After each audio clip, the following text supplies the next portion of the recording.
Oggi vi faccio vedere come preparare Yudofu. È un piatto invernale giapponese specialmente popolare a Kyoto. Gli ingredienti sono il tofu fresco morbidissimo, le alghe kombu essiccate, il cipollotto, l'acqua naturale, la salsa di soia, il mirin, il sale, la scorza di limone e il katsuobushi, che sono le scaglie di donnetti essiccati. Questa è la ricetta da 1 o 2 porzioni.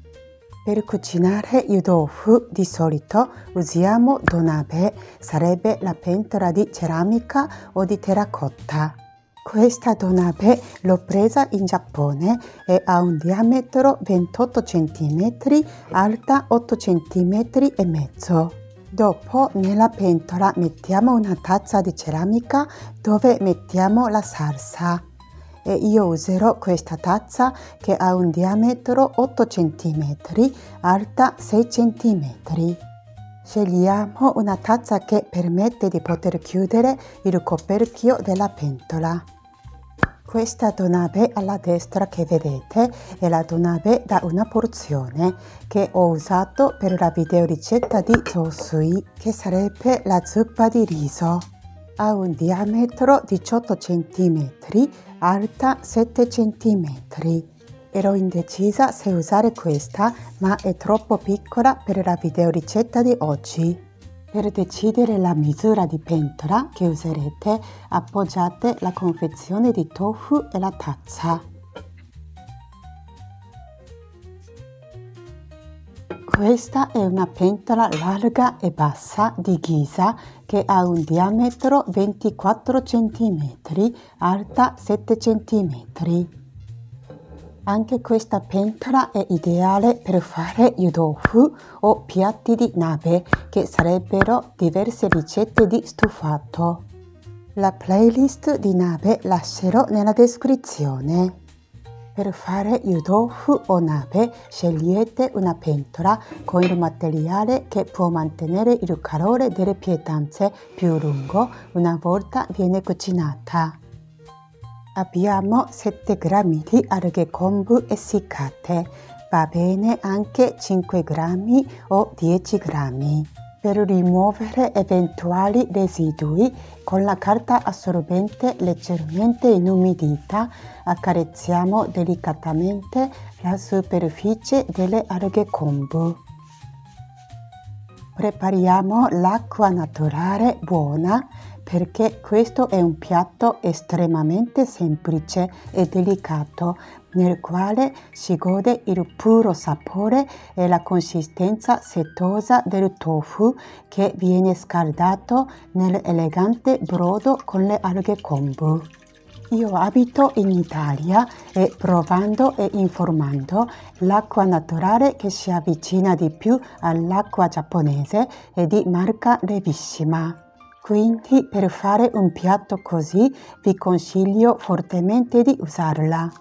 Nella pentola donabe ho messo intanto 1 litro d'acqua e dopo che vengono messi le alghe kombu, il tofu e la tazza con la salsa, scoprirò se è sufficiente. Mettiamo le alghe kombu nella pentola e lasciamo in ammollo almeno 30 minuti, possibilmente un'ora. O ancora meglio se lasciate una notte. In quel caso potete guardare il video che si chiama Acqua di alghe kombu. Il suo link lascerò nella descrizione. Abbiamo un cipollotto bello fresco. Dopo averlo lavato prepariamo circa 5 o 6 g di tritato utilizzando la parte bianca. Lo tagliamo come potete vedere nel video.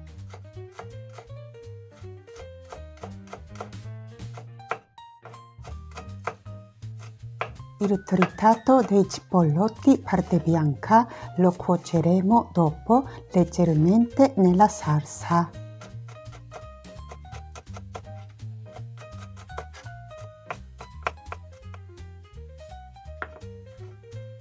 Invece la parte verde dei cipollotti la useremo soprattutto per dare il tocco di colore prima di mangiare il tofu e la tagliamo a metà longitudinalmente e poi a rondelle sottili.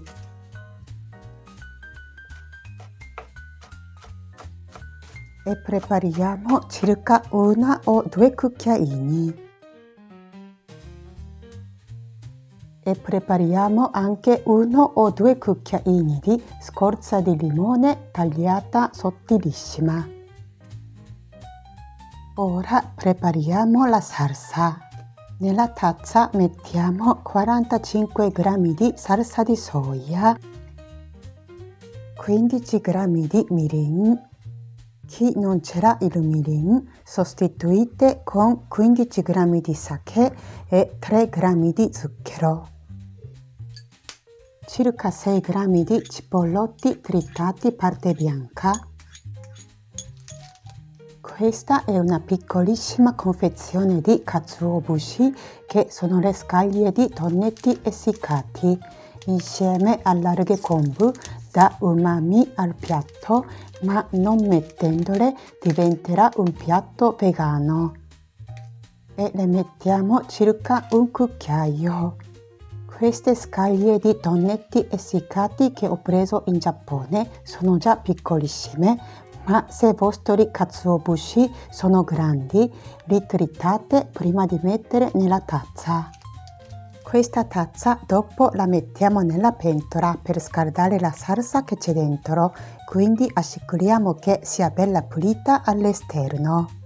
L'ingrediente principale di questo piatto è naturalmente il tofu. Se non avete il tofu giusto, non vale la pena fare questa pietanza. Esempio, questo tofu che ho comprato in un negozio di alimenti biologici è molto adatto. Ed è il tofu vellutato che in Italia di solito viene più usato per fare il dolce. In un negozio di alimenti biologici ci sono tanti altri prodotti di tofu, ma sono quasi tutti troppo compatti e non rispecchiano la consistenza tipica del tofu fresco giapponese.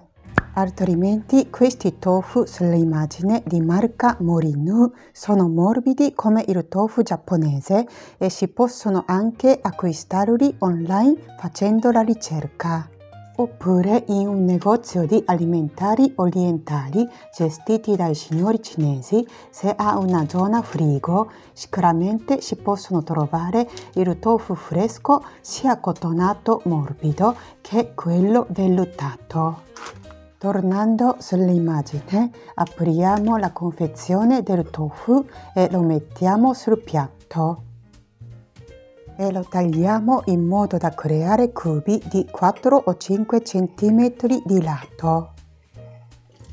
Volendo, sciacquiamo dolcemente il tofu per rimuovere i residui del taglio, in modo da avere una presentazione bella pulita una volta sarà pronto questo piatto. Qua potete vedere la pentola donabe e dentro abbiamo lasciato in ammollo le alghe kombu per 30 minuti.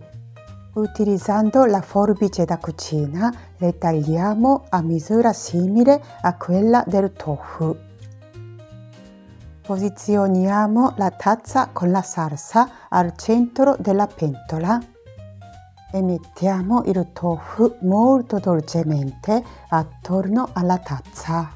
Questo tofu che sto toccando ha una morbidezza di un budino ed è molto fragile, quindi lo sto trattando con massima cura.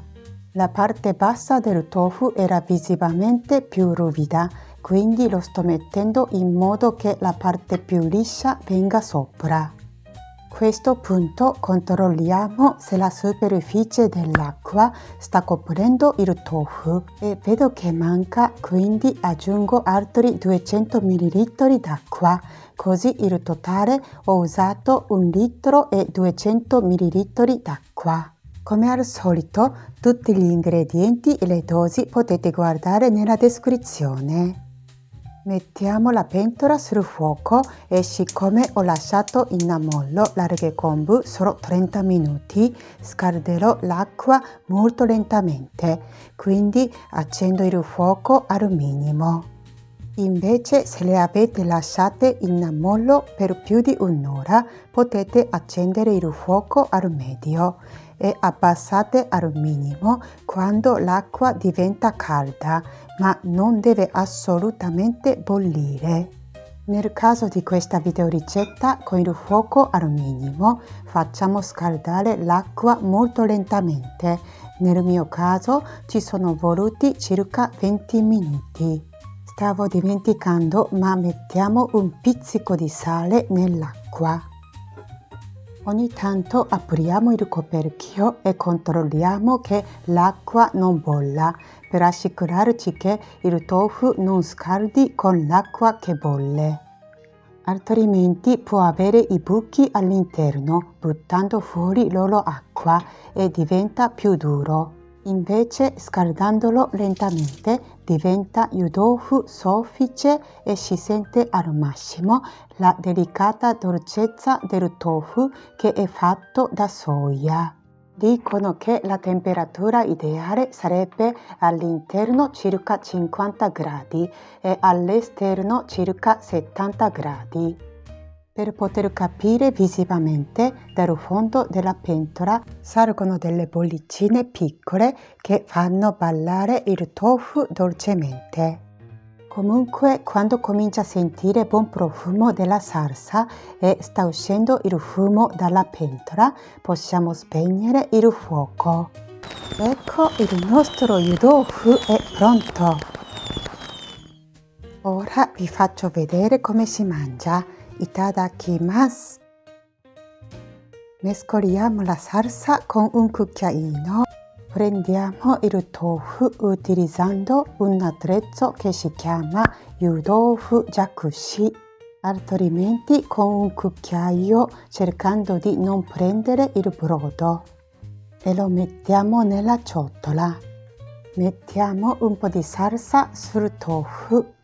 All'inizio non troppa, mangiando se manca ne aggiungiamo dell'altra. Alla fine mettiamo un po' di cipollotti tagliati sottili parte verde e un po' di scorza di limone tagliata sottile. Come potete vedere è morbidissimo. Ho cercato di mangiarlo con i bastoncini, ma talmente soffice che non riuscivo a sollevarlo. In questo caso possiamo mangiarlo anche con un cucchiaio. È buonissimo, si sente puro sapore del tofu e la sua consistenza è qualcosa di magico. Insieme la sua temperatura mi fa sentire di essere nelle terme. Il piatto minimalista che quasi si mangia con la grande filosofia. In effetti, yudofu è un piatto che è nato come uno di Shojin Ryori, che sarebbe la cucina vegana che mangiano alcuni monaci buddisti. È ora più comune mettere le scaglie di tonnetti essiccati nella salsa, ma chi è vegano basta non metterle.